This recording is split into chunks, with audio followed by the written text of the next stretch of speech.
నమస్కారం. హనుమ అఖండ బ్రహ్మచారి కదా, మరి వివాహం జరిగిందంటున్నారేంటి? హనుమ వివాహం ఎప్పుడు ఎలా జరిగిందో తెలుసుకుందామా? హనుమ గురువు సూర్యభగవానుడు. ఆయన దగ్గర సమస్త విద్యలు నేర్చుకుంటారు, ఒక నవవ్యాకరణం తప్ప. నవవ్యాకరణం నేర్చుకోవాలంటే వివాహమై ఉండాలి.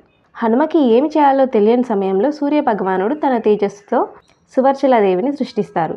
ఈమె అయోనిజ, అంటే స్త్రీ యోని నుండి కాకుండా సూర్యకిరణాల నుండి పుడుతుంది కనుక ఆవిడ సూర్యదేవుడి కుమార్తె.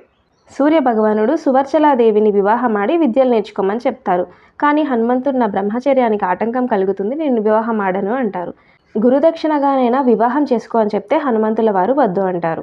అప్పుడు సూర్యదేవుల వారు ఇలా అంటారు, నీకు వివాహమైనా కూడా నువ్వు బ్రహ్మచారిగానే ఉంటావు, గృహస్థాశ్రమం పొందడానికి కాదు, ఈ కళ్యాణం కేవలం లోక కళ్యాణం కోసం మాత్రమే అని చెబుతారు. అప్పుడు హనుమంతుల వారు అంగీకరించి సువర్చలాదేవిని వివాహం ఆడతారు.